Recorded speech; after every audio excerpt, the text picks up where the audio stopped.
Olá, meus queridos, sejam bem-vindos a mais um vídeo e hoje eu gostaria de abordar com vocês as diferenças principais entre os três primeiros evangelhos, Mateus, Marcos e Lucas, com o evangelho de João. Primeiramente, o mais básico entre as diferenças seria que os três primeiros evangelhos eles se preocupam em narrar uma história e alguns acontecimentos marcantes da vida e do ministério de Jesus. Então é como se eles se preocupassem mais especificamente em narrar fatos históricos e acontecimentos entre Jesus e alguns encontros importantes na época, como os escribas, os fariseus, e alguns ensinamentos em que eles citam bastante referências do Antigo Testamento dos profetas, algo que não acontece com o Evangelho de João. Você vê que na primeira narrativa do Evangelho de Lucas, ele fala a respeito dos acontecimentos que foram transmitidos por aqueles que foram suas testemunhas, né, oculares, e que transmitiam a palavra de Deus e da pregação do Evangelho.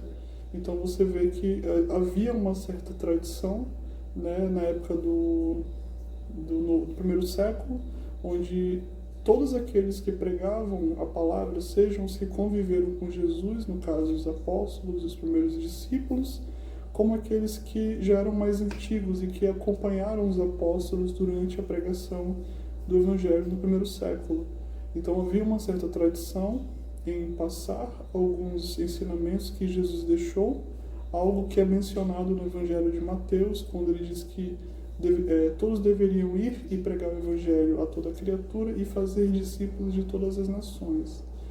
O Evangelho de Marcos, ele foi escrito como se tem referência que foi passado por um João, que era acompanhante dos apóstolos, que caminhou com eles e que escreveu segundo o relato de Pedro.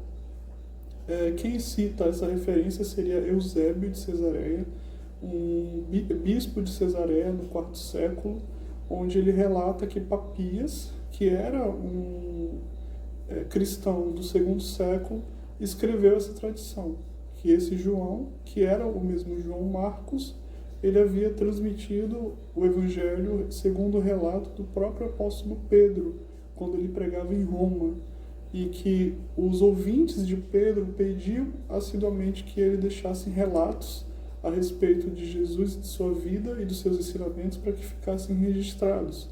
E Marcos, que era o seu intérprete, como o próprio Pedro ele menciona em suas cartas, né, em que João Marcos ele se refere a João Marcos como seu filho.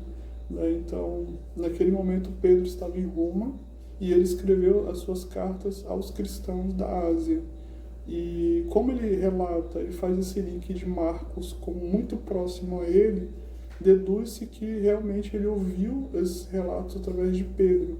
E Marcos também foi um dos companheiros de Paulo em sua viagem missionária junto com seu primo Barnabé.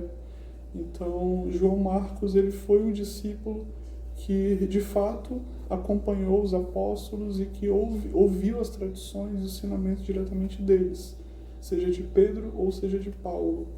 O Evangelho de Lucas acredita-se que ele foi escrito justamente depois em que o Evangelho de Marcos foi escrito, assim como existe também alguns estudiosos que falam que tanto o Evangelho de Mateus quanto o Evangelho de Lucas eles se basearam no Evangelho de Marcos. E a gente vê algumas referências latinas no Evangelho de Marcos como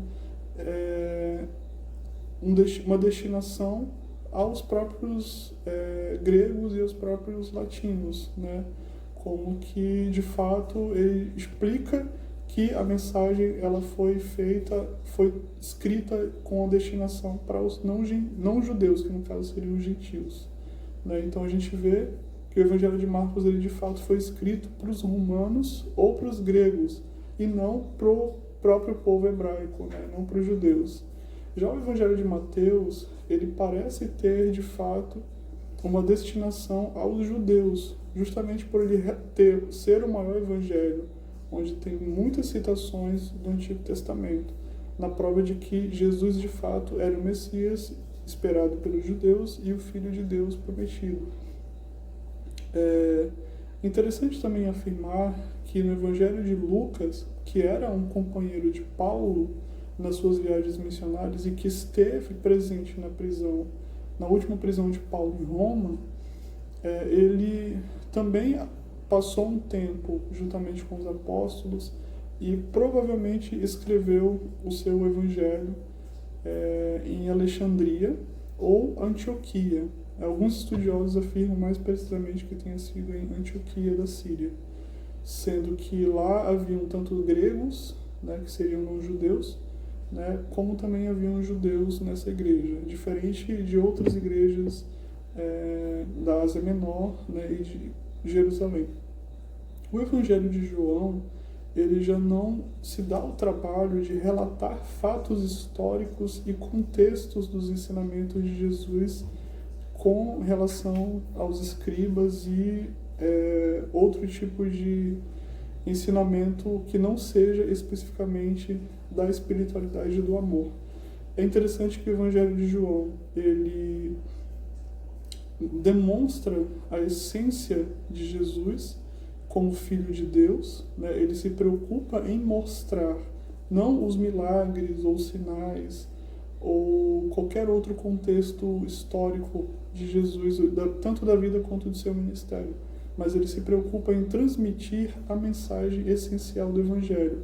É como se o Evangelho de João fosse escrito de fato por último, né? Como se ele já entendesse que já viu os evangelhos que foram escritos com esse intuito, né, de demonstrar fatos e acontecimentos históricos, né, como forma de instrução, como o próprio Lucas ele escreve o Teófilo, que seria o destinatário do seu evangelho, né, para que para que fiques bem esclarecido das coisas que fosse instruído, ou seja, como se de fato Teófilo já fosse um cristão, né, e tivesse em mãos o material como base para que ele mesmo compreendesse e se edificasse naquilo que ele já havia sido instruído, seja por Lucas ou por qualquer outro apóstolo, né? Então, no caso, João, ele se preocupa apenas em transmitir a mensagem do Evangelho e do amor, e ele apresenta Jesus como sendo o Messias do alto, né? Não simplesmente aquele Messias que foi prometido pelos profetas, pelo Antigo Testamento, né? Mas ele mostra o Messias do alto, ele mostra uma figura de Jesus transcendental, né? Cuja personalidade é o amor, quando ele cita várias passagens em que Jesus afirma, né, entre a sua ligação com o Pai, né, e a promessa do próprio Espírito Santo. É interessante também que o Evangelho de João, ele mostra claramente a união da Trindade, né? Ele nos mostra as três pessoas, que seria Deus Pai, Deus Filho e Deus Espírito Santo, como um só, né? No momento em que Jesus afirma que ele e o Pai eram um, né, que no princípio o Verbo estava com Deus e era Deus, né, logo no início do seu Evangelho, e que ele, sendo Deus, sendo a palavra da vida, veio ao mundo, encarnou em forma humana, né? E todos os que o receberam foram chamados de filhos de Deus.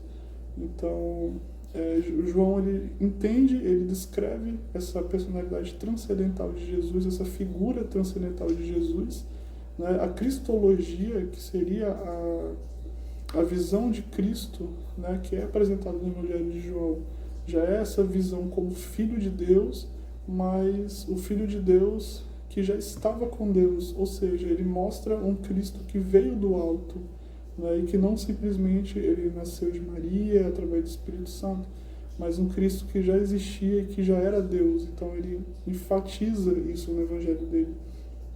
Outra coisa interessante é quando ele promete aos discípulos a vinda do Espírito Santo, em que ele chama o Espírito Santo de Consolador, né? E quando ele também apresenta o Espírito Santo como seu auxiliador, né? Aquele que os faria lembrar de todas as palavras que ele havia ensinado, né? E também no final do Evangelho, quando ele sopra sobre os discípulos e diz: recebam o Espírito Santo. Então, a partir daquele momento, ele finaliza como que os discípulos receberam a promessa que Jesus havia dito e que mais tarde iriam se concretizar também em Atos 2, a partir do Atos dos Apóstolos. Então, no final do Evangelho, Lucas ele também escreve. E apesar desse livro, né, ele ter sido escrito, o intuito dele, basicamente, era para que vocês creiam que Jesus era o Filho de Deus e crendo tenham vida através dele. É interessante essa passagem porque ele cita como que Jesus é o Cristo, né? Então ele está dizendo que Jesus ele é o Cristo prometido de Deus ou que o Cristo é Jesus. Existe uma pequena divergência, porque quando você diz que Jesus, afirma que Jesus é o Cristo, é como se você estivesse escrevendo para cristãos, né, para comunidades que já estavam convertidas, para igrejas. Né? Então, para afirmar que de fato Jesus era o Cristo e para que eles continuassem crendo. Né? Ou que o objetivo do evangelho dele fosse de fato edificar aqueles que já haviam crido.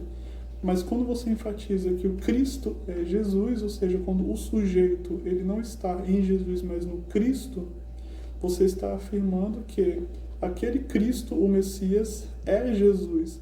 Então ele estaria, talvez, escrevendo não para comunidades cristãs ou para igrejas, mas sim para o povo judaico, né, ou os judeus, né, os hebreus, ou até mesmo os judeus dispersos que aguardavam a vinda do Messias ou que já ouviram falar a respeito de que viria o Messias, mas que não acreditavam que esse Messias era Jesus. Então, essa basicamente seria algumas, né, diferenças entre os 3 primeiros evangelhos que são chamados de evangelhos sinópticos, né, e o evangelho de João. Então eu espero que vocês tenham gostado, que Deus abençoe vocês e em breve nós abordaremos mais a respeito desse assunto, que é um assunto bem interessante, né? Pretendo também abordar um pouco mais no próximo vídeo a respeito dos Atos dos Apóstolos, que também foi escrito por Lucas, né? E desejo a todos que Deus abençoe, que Deus os proteja e os guarde, e até mais.